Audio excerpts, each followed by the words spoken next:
दोस्तों हम जैसी चाहते हैं वैसी ब्रीड क्यों नहीं हो पाती। तो हम आज बात करेंगे बर्ड्स की ब्रीडिंग के बारे में, क्योंकि आ रहा है मौसम अब ब्रीडिंग का। तो अच्छी ब्रीडिंग हम कैसे ले सकें ताकि बहुत कामयाब हो सकें। दोस्तों मैं गुलरेज उस्मानी वेलकम करता हूं आपका budgies bird and beauty channel में, और उम्मीद करता हूं कि आपके बर्ड्स भी बहुत अच्छे होंगे और आप अपने बर्ड्स का बहुत अच्छे से ख्याल भी रख रहे होंगे।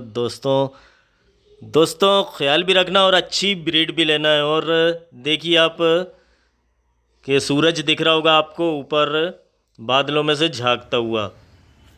ये देखिए बारिश हो रही है, और बारिश का महीना शुरू होते ही मेरा हो जाता है ब्रीडिंग का सीज़न शुरू। मेरा क्या, मेरे साथ कई लोगों का होता है जो मुझे फॉलो करते हैं और मेरे साथ मटकियाँ लगाते हैं बरसात के महीने में। हाँ दोस्तों, कई लोग मुझसे पूछ रहे थे कि आप इतनी जल्दी मटकी क्यों लगा रहे हैं, अभी तो बहुत गर्मी है। तो अलग अलग जगह का अलग अलग टेम्परेचर होता है दोस्तों। हमारे पड़ोसी मुल्क में कुछ देर तक गर्मी होती है, और हमारे यहाँ भी मानसून आ गया है, तो हमारे यहाँ हो जाती है ठंडक। टेम्परेचर में थोड़ी गिरावट आ जाती है, बस उतना काफ़ी है। हमारे यहाँ सोयाबीन की बोनी शुरू हो जाती है इस टाइम पे। अब सोयाबीन बोएंगे लोग, ये कोई भी खरीफ की फसल जो होती है वो बोते हैं लोग। तो अब इस टाइम हम मटकियाँ लगा देते हैं। तो दोस्तों अब हम बात कर रहे थे, ये तो हो गई सीज़न की कि मटकियाँ आपको अभी लगाना है तो अभी लगा लीजिए। मेरे साथ मैं लगाऊंगा अभी जून के लास्ट वीक, जैसे मैंने बताया उसमें भी मैं लगाता हूँ, या फिर जुलाई के फर्स्ट वीक में। तो आप अभी मटकियाँ लगाना चाहें तो अभी मटकियाँ लगा लीजिए। ये हो गई सीज़न की बात। मटकियाँ लगाइए बड़ी। ब्रीडिंग, अच्छी ब्रीडिंग के लिए बता रहा हूँ दोस्तों कि क्या करना है, वही बात जो कि क्यों नहीं हो पाती है हमारे यहाँ ब्रीडिंग। मटकियाँ लगाइए बड़ी, और जितनी बड़ी हो सके मटकी उतनी लगाइए, तो उससे अच्छी ब्रीड होती है और बच्चों की तादाद उसमें अच्छी होती है। मतलब बच्चे मरते कम हैं, रेशो अच्छा आता है। दूसरा ये कि बच्चों का साइज़ अच्छा होता है दोस्तों, साइज़ अच्छा बनता है मटकी आप बड़ी रखेंगे तो। क्योंकि मान लीजिए 5 बच्चे हो गए, 2 माँ बाप हो गए, जैसे बजरी तोते, ये लव बर्ड 4 बच्चे हो गए, और माँ बाप को मिला के यानी 2 माँ बाप हो गए, तो 4 और 2 6 हो गए। और फिर जब बच्चे बड़े हो जाएंगे तब तक भी वो मटकी में रहेंगे, बड़े होने के बाद भी काफ़ी दिन तक रहते हैं। तो एक मटकी में अच्छी बड़ी जगह चाहिए होती है हमें काफ़ी। और लव बर्ड की मटकी में तो हम नेस्टिंग करते हैं, इसलिए लव बर्ड की मटकी बड़ी ही रखते हैं हम, और भी ज़्यादा बड़ी, क्योंकि नेस्टिंग करते हैं तो इसलिए काफ़ी जगह नेस्टिंग मटेरियल जो होता है, नेस्ट मटेरियल, वो घेर लेता है। तो इस तरह से दोस्तों मटकी का साइज़ आप अच्छा रखिए। छोटी सी मटकी रखेंगे, जैसे बजरी की भी छोटी छोटी, हमने देखा है लोग बहुत छोटे छोटे केजेस में मटकी लगा देते हैं जब शुरुआत करते हैं। जिन्हें मालूम नहीं है उनका मैं बता रहा हूँ, तो वो छोटी मटकियाँ आप निकालिए और बड़ी मटकी लगाइए दोस्तों। बजरी के हिसाब की बड़ी मटकी अलग होती है, लव बर्ड की मटकी अलग होती है। मेरे आप देखेंगे मटकी का साइज़ तक मैंने नाप के बताया कि आप ऐसे नाप सकते हैं। और बजरी का मैं इसलिए कह रहा हूँ क्योंकि बजरी आप कितनी छोटी मटकी लगा देंगे तो उसमें ब्रीड कर लेती है बजरी। यहाँ तक कि लव बर्ड में अगर आप लव बर्ड को आप बजरी की मटकी लगा के देंगे तो लव बर्ड भी बजरी की मटकी में ब्रीड कर लेते हैं।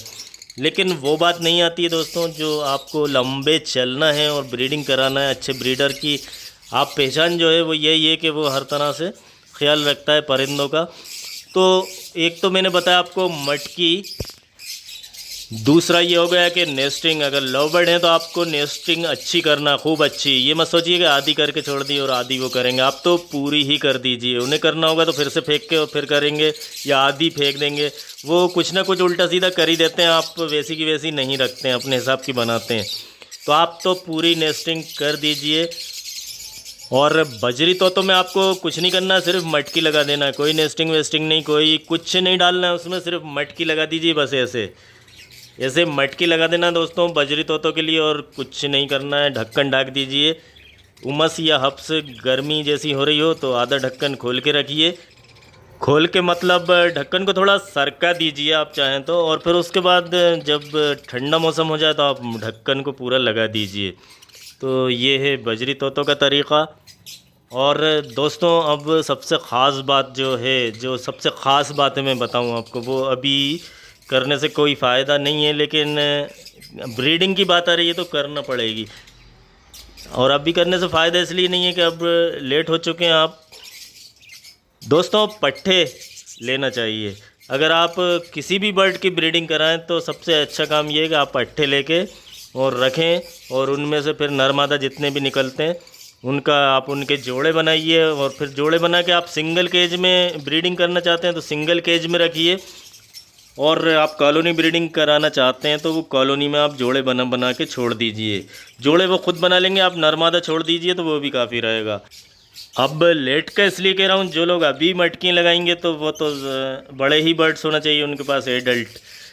और पट्ठे दोस्तों जब ख़रीदे जाते हैं कि जब हम ब्रीडिंग बंद करते हैं, मटकियाँ हटाते हैं और गर्मी का मौसम शुरू होने वाला होता है, तभी आप पट्ठे लेके रख लीजिए। वो खूब अच्छी तरह से 3-4 महीने में आपके यहाँ बड़े हो जाएंगे और एडल्ट हो जाएंगे।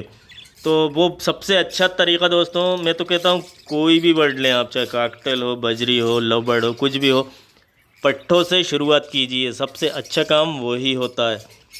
और पट्ठों में जैसे अब बजरी के पट्ठे होते हैं, थोड़े से ज़रा से पुराने होते हैं तो उनमें दिखने लगता है कि नर मादा कौन है, लेकिन लव बर्ड में पता नहीं चलता है। तो आप एक अंदाज से भी ले सकते हैं। लव बर्ड में हड्डी से देख के लेते हैं, जो पीछे की 2 हड्डियाँ होती हैं, तो आप हड्डी देख के ले सकते हैं, या फिर डीएनए करा के लें तो वो सबसे अच्छा है। हालांकि मैंने जितने भी पट्ठे लिए थे लव बर्ड के दोस्तों, कभी देख के ही नहीं लिए मैंने नर मादा, वो तो खुद ही अपने आप बन गए थे जोड़े। और आपको पता ही है कि कॉलोनी में लव बर्ड की ब्रीडिंग मेरे यहाँ काफ़ी कुछ अच्छी ठीक होती है। तो एडल्ट पेयर आप कोई सा भी लेंगे दोस्तों तो वो डाउट वाला रहता है, क्योंकि कोई भी इंसान अपना एडल्ट पेयर क्यों बेचेगा? सबसे पहली बात तो आप खुद ही सोच लीजिए। उसके कुछ आखिरी के कलच बचे होंगे तो वो दे देगा आपको, ऐसा भी हो सकता है खूब अच्छे से वो ब्रीड ले चुका हो। तो बहुत सारी बातें होती हैं, कोई भरोसेमंद है तो वो ही देगा आपको एडल्ट पेयर। कोई अगर एडल्ट पेयर का ही कारोबार करता है तो बहुत महंगा देगा फिर। तो दोस्तों सबसे अच्छा काम होता है पट्ठे लेना। अब ये जावा के भी मैंने पट्ठे लिए हैं, आपको दिख रहे हैं ये, और ये है डव। तो हमारा तो ऐसा है कि हमारा ब्रीडिंग का इतना वो नहीं रहता दोस्तों, हमारा तो दिखाना है सिर्फ के चैनल पे दिखाना है। अब जैसे डव हैं, ये तो मैंने एडल्ट ही ले लिए, ब्रीड करें ना करें, लेकिन मैं कम से कम बताता रहता हूँ उसके बारे में। मेरा काम ही ये है, मेरा कोई ख़ास मैं ब्रीडर नहीं हूँ। मेरा तो काम है जगाना और इस शौक़ को घर घर तक पहुँचाना, जिसमें मुझे बहुत अच्छा लगता है। और मुझे बहुत सारे लोग इसलिए फॉलो करते हैं, और बहुत सारे लोग मुझे देख के बर्ड्स पाल चुके हैं, और बहुत सारे लोग खूब कामयाब भी हैं और बड़े बड़े ब्रीडर बन गए हैं।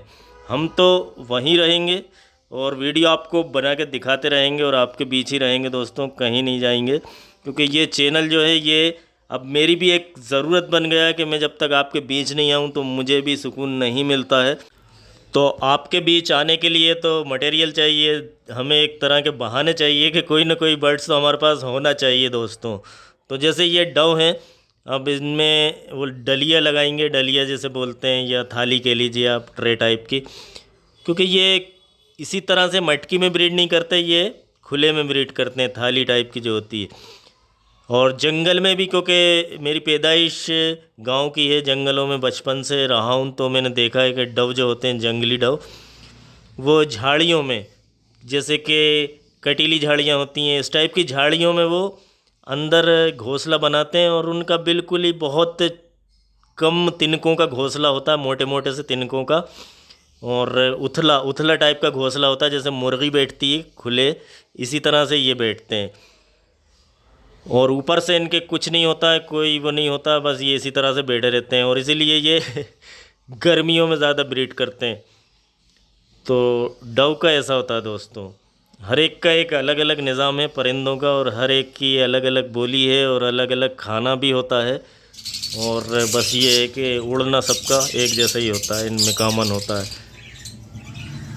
तो दोस्तों आप देख रहे हैं कि हमारे लव बर्ड आराम से बैठे हुए हैं, और फिर हम घास लेके आए थे, तो अब हमने घास, ये देखिए ये मांगते हैं दोस्तों, इनका रहता है गिनी पिग का, कि ये इस तरह से 2 पैर से खड़े हो जाते हैं और ये कुछ ना कुछ सोचते हैं कि नई चीज़ हम लाए होंगे, जबकि घास रखा हुआ है। और घास ये बड़े शौक़ से खाते हैं, इनका ख़ास जो खाना है वो घास ही है।